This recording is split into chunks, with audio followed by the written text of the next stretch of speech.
میں اس وقت new York کے ایک ایسے علاقے میں موجود ہوں جو زہران ممدانی کا اس شہر کے حوالے سے آبائی علاقہ ہے، جسے اسٹوریا کوئنز کہا جاتا ہے۔ یہاں سے ہی انہوں نے اپنی انتخابی مہم کا بھرپور طریقے سے آغاز کیا تھا۔ ان کا انتخابی آفس بھی اسی علاقے میں تھا، اور وہ ایگزیکٹلی اسی علاقے کے لیے نیو یارک کی اسٹیٹ اسمبلی میں نمائندے تھے، نیو یارک کی اسٹیٹ اسمبلی کے ممبر تھے۔ اب وہ انتخاب جیت چکے ہیں، انہوں نے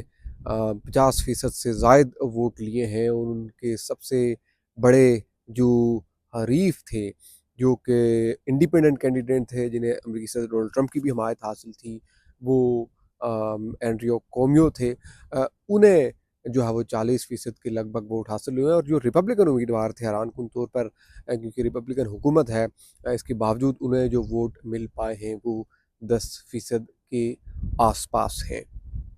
اب جو زہران ممدانی کا بیک گراؤنڈ ہے، ان کے والد یوگانڈا کے نیشنل ہیں، انڈین ڈسنٹ کے ہیں، اور پولیٹیکل سائنس، اینتھروپولوجی، اس طرح کے مضامین کے حوالے سے کولمبیا یونیورسٹی کے اندر پروفیسر ہیں۔ جو والدہ ہیں زہران ممدانی کی، وہ ایک فلم میکر ہیں، اپنی انڈیپینڈنٹ پروڈکشنز کرتی ہیں، اور ایک پڑھنے لکھنے والے گھرانے سے ظاہر ہے کہ زہران ممدانی تعلق رکھتے ہیں۔ ان کے پاس 2 نیشنلٹیز ہیں، ایک یہ یوگانڈا، اور پھر امریکہ کی ان کے پاس شہریت ہے۔ 34 سال کے یہ ہیں، اور ان کی پیدائش ظاہر ہے کہ یوگانڈا میں ہوئی ہے، تو یہ امریکہ میں نیچرلائزیشن کے پروسیس کے بعد یہ امریکی شہری بنے ہیں۔ جو انٹرسٹنگ فیکٹر ہے وہ یہ ہے کہ اس انتخاب میں ریپبلکن جماعت نے اپنے امیدوار جو کرٹس سلائیوا تھے، ان کی کوئی خاص پذیرائی نہیں کی، کیونکہ نیو یارک لانگ اگو سے جانا جاتا ہے کہ یہ ڈیموکریٹ ہولڈ سٹی ہے، علاقہ ہے، ریاست ہے۔ تو جو کرٹس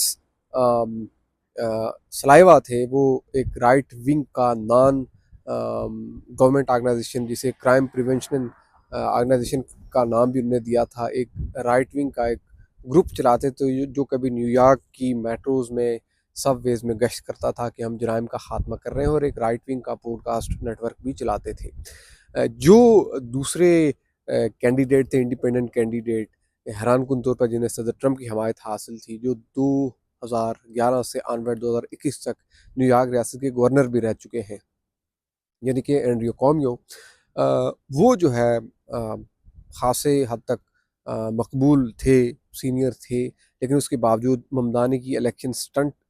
جو کیمپینز تھیں، جس طرح کا ان کا سارا سٹرکچر تھا اس کیمپین کو لے کر، اور جس طرح سے انہوں نے گروپس کو انگیج کیا، تو ان کے آگے یہ سارے ہی۔ اور پھر جو انہوں نے پلیجز کی لوگوں کے ساتھ، جو وعدے کیے کہ وہ فری بسز کریں گے، رینٹس جو ہے وہ فریز کر دیں گے، لوگوں کا لائیولی ہوڈ بہتر کر دیں گے، تو اس ساری بنیاد پر جو ہے وہ زہران ممدانی سیکیور کر پائے یہ الیکشن اپنے نام۔ یہ کچھ انٹرسٹنگ ڈیٹیلز ہیں۔ اب جب میں بات کر رہا ہوں آپ سے، تو نیو یارک میں ایک نئے میئر آ چکے ہیں، 111ویں میئر کے طور پر زہران ممدانی سامنے آ چکے ہیں۔ اس سے پہلے جو 110 میئر گزرے ہیں، اس میں صرف 2 ایسے تھے جو نان وائٹ تھے، بلیک کمیونٹی سے تعلق رکھتے تھے۔ ایک تو ریسنٹلی سبکدوش ہونے والے ایرک ایڈمز تھے، اور ایک ان سے قبل، لیکن اب زہران ممدانی تیسرے نان وائٹ جو ہے وہ measure of new York city کے طور پر سامنے آئے ہیں۔